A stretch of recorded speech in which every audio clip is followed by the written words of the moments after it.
नमस्कार दोस्तों।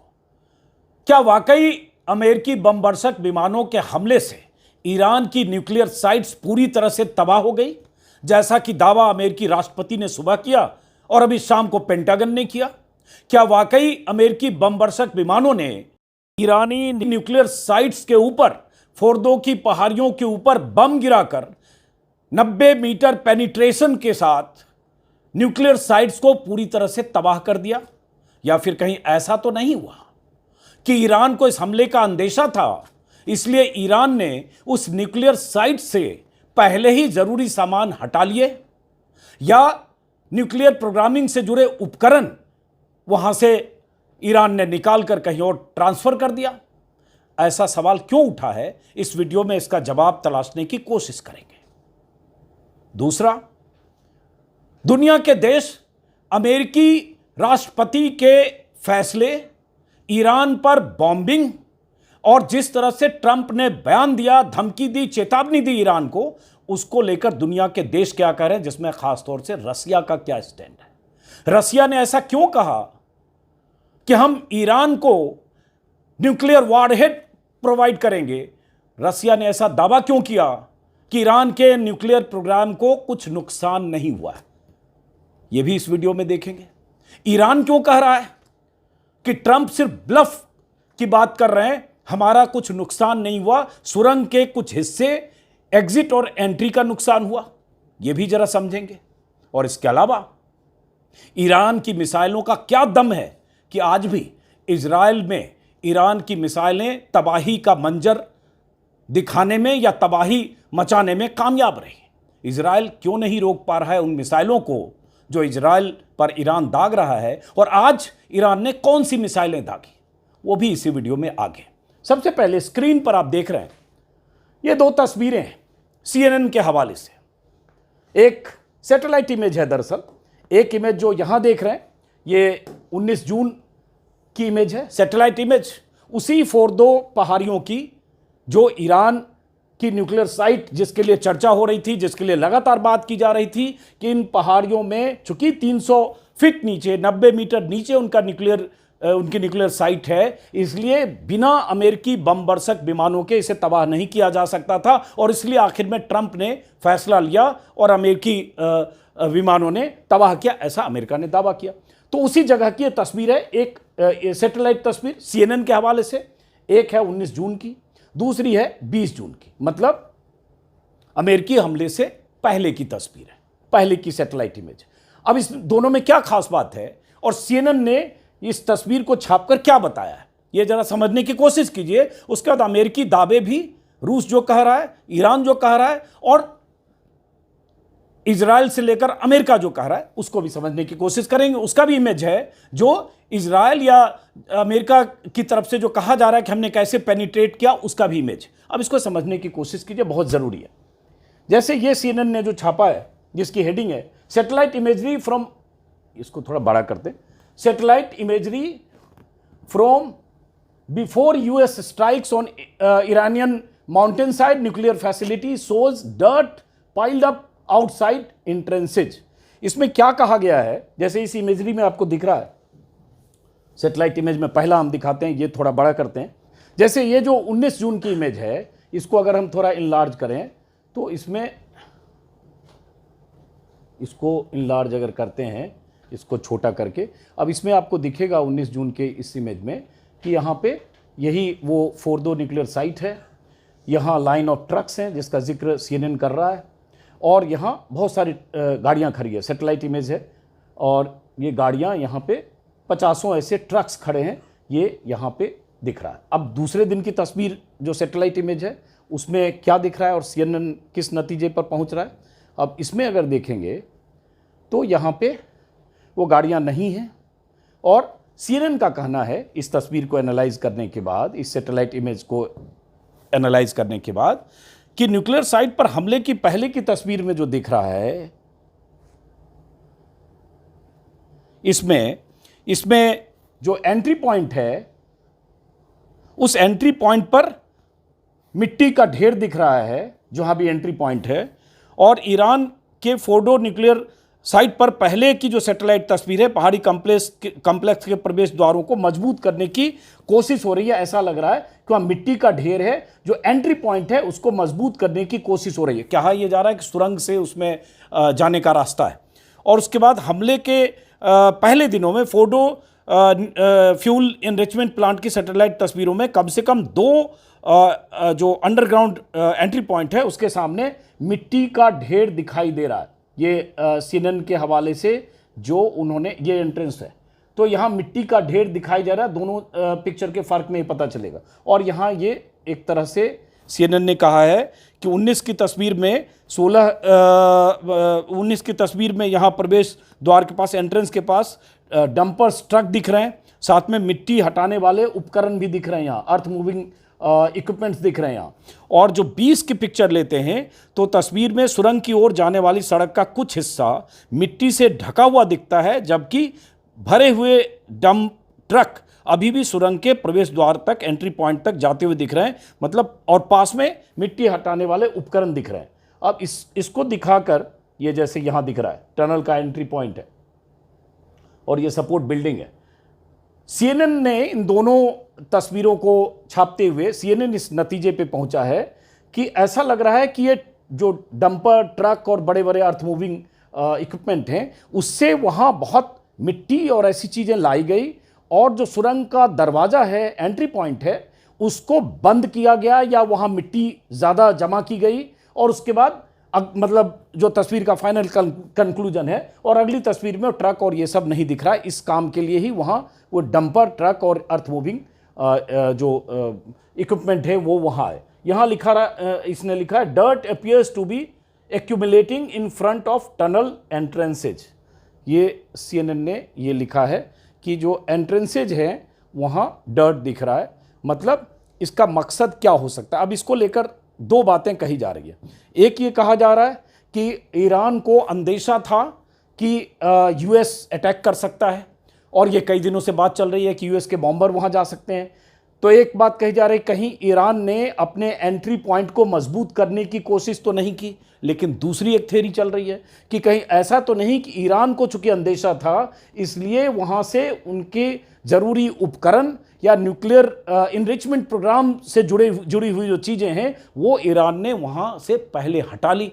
ये ऐसा इसलिए कह रहा हूँ क्योंकि ईरान दावा इसी तरह का कर रहा है। और उसके बाद दूसरा इमेज भी दिखाते हैं सैटेलाइट के जरिए, जो दूसरी इमेज है जिसके आधार पर अमेरिका या इजराइल दावा कर रहा है कि पूरी तरह से वो तबाह हो गया। अब ये ईरान स्टेट मीडिया की तरफ से ये कहा गया कि यहाँ कुछ भी ऐसा नहीं हुआ जो जिस तरह से ट्रंप दावे कर रहे हैं। कहा गया कि ये ट्रंप ब्लफ कर रहे हैं। Trump is bluffing about destroying Fordow nuclear site. Only 2 tunnels at the entrance and exit of Fordow have been damaged.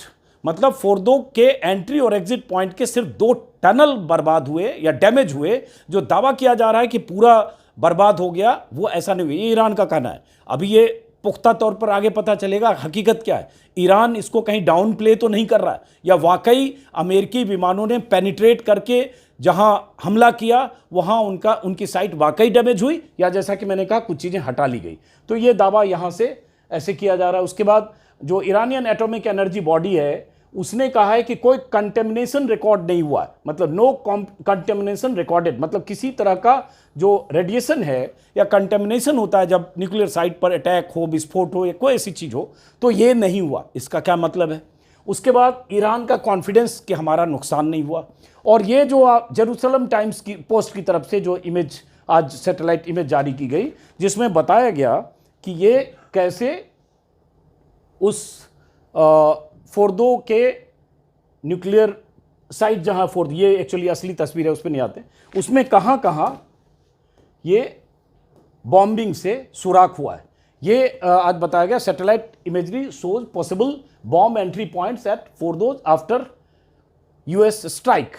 तो ये एंट्री पॉइंट है जहां लगता है कि बम के धमाके से ये भी एंट्री पॉइंट है। यहाँ ऐसा माना गया कि यहाँ बम के धमाके हुए हैं और बम अंदर तक गया, जिस बम के बारे में कहा जाता है कि वो पहाड़ के नीचे जाकर किसी को नुकसान पहुंचा सकता है, किसी चीज़ को बर्बाद कर सकता है। अब ये सैटेलाइट दूसरी इमेज है, माफ़ करिए, ये दूसरी इमेज है जो आज ये भी छापा है अल जजीरा ने। दो इमेज के साथ, और उसके बाद अल जजीरा ने भी एक तरह से अपने इमेज के जरिए ये बताया है कि पहले और बाद में क्या फ़र्क है। और ये अल जजीरा में दो सैटेलाइट इमेज छपी है, जिसमें एक तस्वीर है जून 2 मतलब 2 जून 25 की और एक है 22 की, उस अमेरिकी बम बरसक विमानों के बम बरसाने के बाद, जिसमें ये दिखाया गया है कि यहाँ पर ये पेनिट्रेशन हुआ है या छेद हुआ, और ये एक्चुअली तस्वीर है उस फोर्दो की। खैर, अब हम वापस लौटते हैं जो दावे किए गए रसिया की तरफ से। जैसा कि मैंने कहा कि ईरान ने कहा कि उसका कोई ख़ास नुकसान नहीं हुआ है। रूस की तरफ से अभी शाम को यह खबर आई कि जो दिमित्री मेदवेदेव हैं, जो प्राइम मिनिस्टर रहे रसिया के, रूस के प्राइम मिनिस्टर रहे हैं, प्रेसिडेंट रहे हैं, उन्होंने शाम को ये कहा कि ईरान को इससे कुछ डैमेज नहीं हुआ है। जैसे उन्होंने ये कहा, critical infrastructure of the nuclear fuel cycle appears to have been unaffected और सस्टेन ओनली माइनर डैमेज।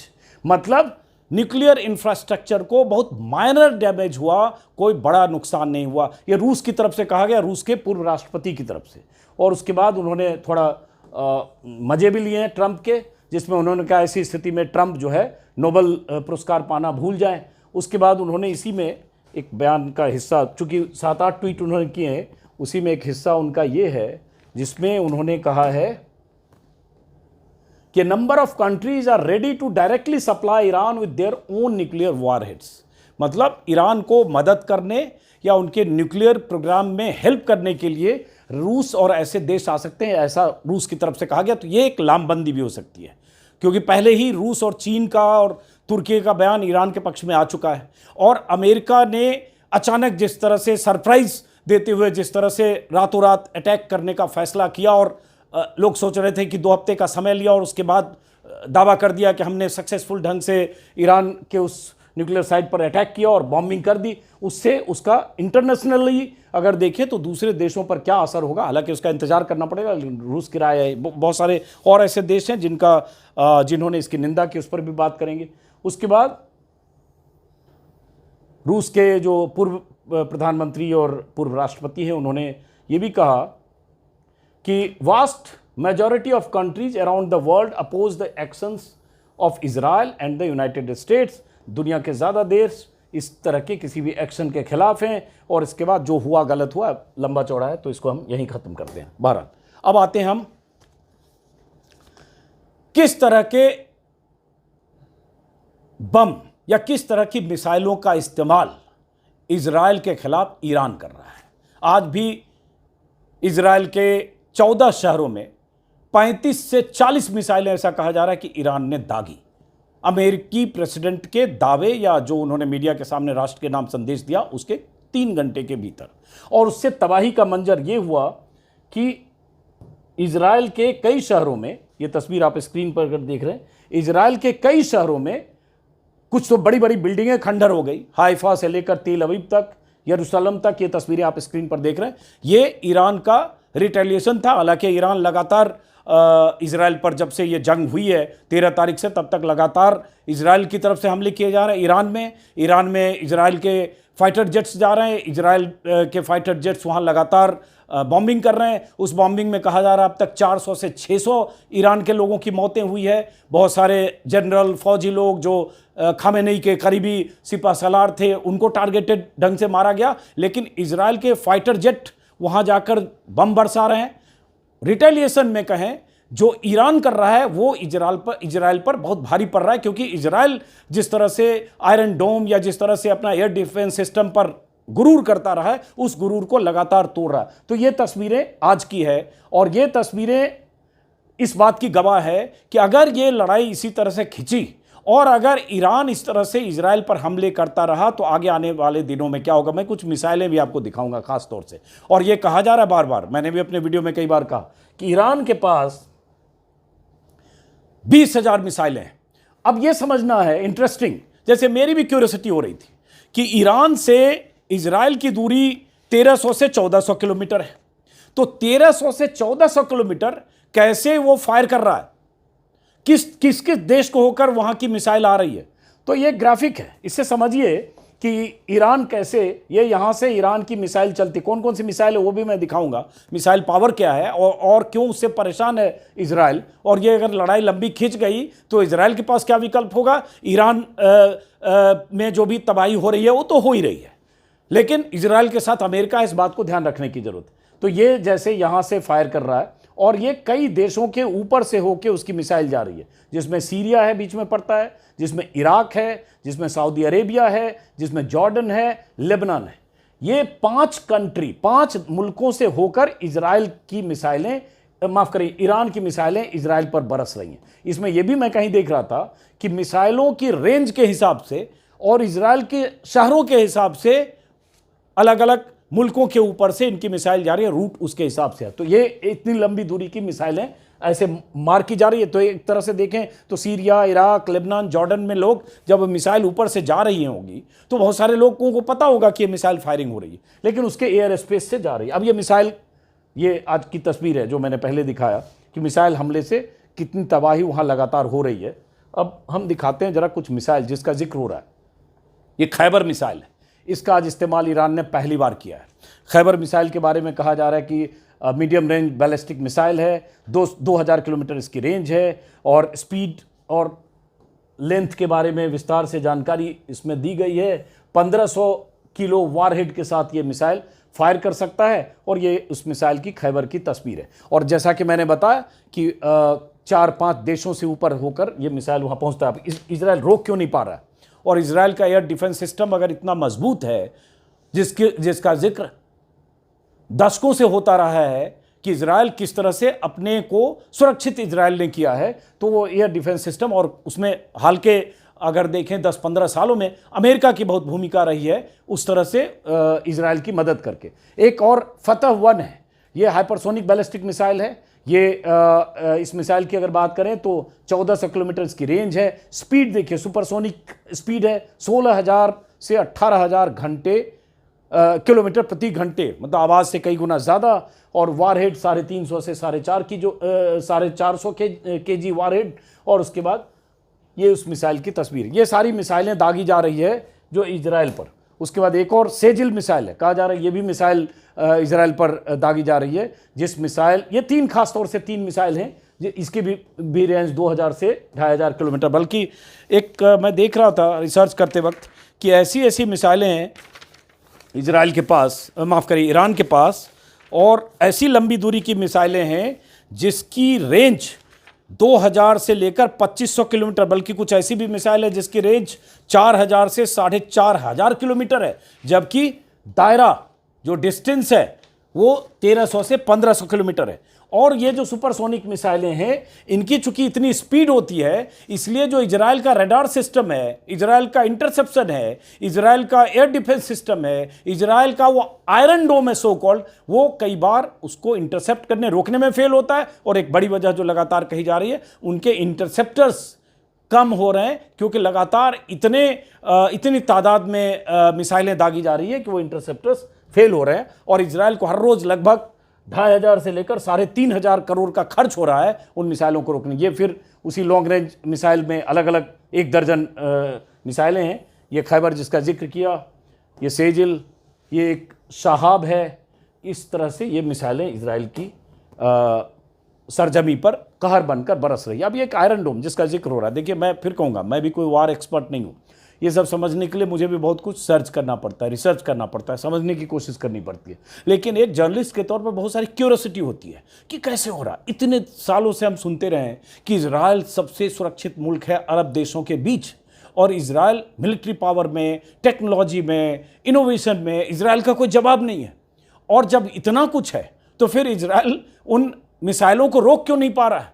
रोका, शुरू के दिनों में 5%, 4% मिसाइलें गिर रही थी। अब कहा जा रहा है कि 10% मिसाइल वहाँ गिर रही है जो इजराइल रोक नहीं पा रहा है। और ये लड़ाई लंबी खिंची 5 दिन 10 दिन और, तो वो ज़्यादा मिसाइलें वहाँ तबाही मचाई। खैर, ये अलग अलग जगहों पर मैं तलाश रहा था, BBC के हवाले से दिखा कि किस तरह से इजराइल का आयरन डोम डिफेंस सिस्टम है। अब ये इसका एक तरीका होता है कि यहाँ से अगर, जैसे इसको थोड़ा बड़ा करते हैं,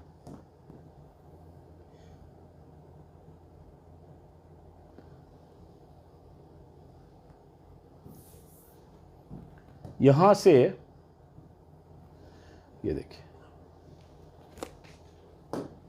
यहाँ से अगर मान लीजिए, जैसे मान लीजिए ईरान है, यहाँ से अगर फायर कर रहा है, रॉकेट फायर किया, ये बीच में ऐसे रडार सिस्टम है जिसने इसको डिटेक्ट किया इसको, उसके बाद कंट्रोल सिस्टम है जो इसको इम्पैक्ट पॉइंट को एस्टिमेट करता है, और ये आयरन सील्ड है, मतलब यहाँ से जो लॉन्चर हैं ये फायर करते हैं, launcher fires missile to intercept, और उसके बाद इसको ऐसे इस मिसाइल को यहीं पे हवा में तबाह कर दिया जाता है या बर्बाद कर दिया जाता है।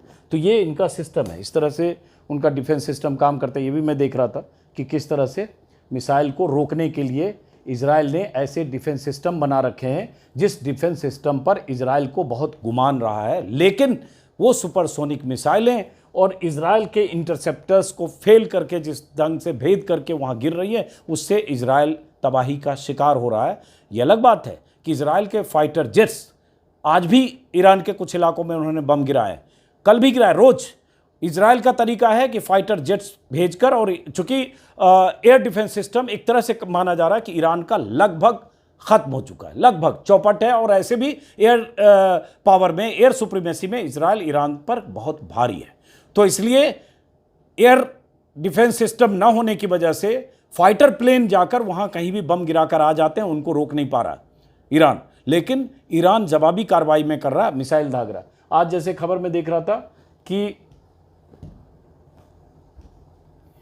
इजराइल ने ईरान के 2 फाइटर जेट तबाह किए, और ये आज की खबर है कि किस तरह से ईरान ने, इजराइल सेना ने ईरान के 2 फाइटर जेट तबाह किए, और उसके बाद कहां कहां नुकसान पहुंचाया। ईरान के बैलिस्टिक मिसाइल लॉन्चर्स को कैसे बर्बाद किया जाए, ये अब सबसे बड़ी प्रायोरिटी है इजराइल की, क्योंकि जब तक मिसाइल लॉन्चर्स को आप एलिमिनेट नहीं करेंगे, ख़त्म नहीं करेंगे, तबाह नहीं करेंगे, तब तक वो मिसाइलें इजराइल की तरफ ईरान से दागी जाती रहेंगी। इसलिए पूरी ताकत इजराइल की है कि उसका एयरफोर्स किस तरह से उन जो मिसाइल लॉन्चर्स हैं उनको लोकेट करे और उनको बर्बाद करे, तबाह करे। तो ये है।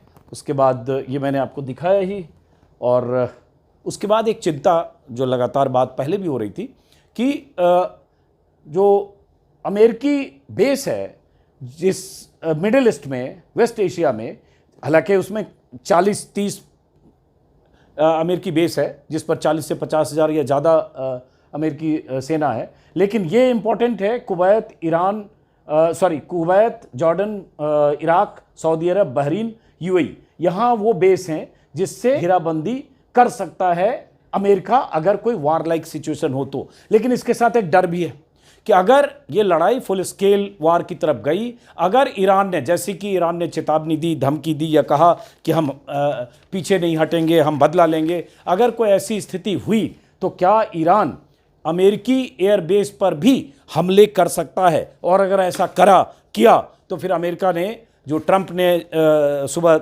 चेतावनी दी, धमकी दी कि अगर ईरान ने रिटेलिएट किया तो ईरान को बहुत खामियाजा भुगतना पड़ सकता है। तो अब तो इसके लिए तो इंतज़ार करना पड़ेगा। वो वापस लौटते हैं जहाँ से हमने शुरू किया था कि क्या अमेरिकी हमले से पहले ईरान ने यहाँ कुछ बदलाव किए हैं। इसके बारे में पुख्ता तौर पर कुछ कहा नहीं जा सकता, लेकिन तबाही बर्बादी के स्केचेज से अभी पूरी तरह से नतीजे पर नहीं पहुंच सकते कि वाकई वहाँ उनका न्यूक्लियर प्लांट या जो उनका इनरिचमेंट प्रोजेक्ट था वो ख़त्म हो गया, क्योंकि पहाड़ी से बहुत नीचे थे। दोनों तरफ से अपने दावे हैं।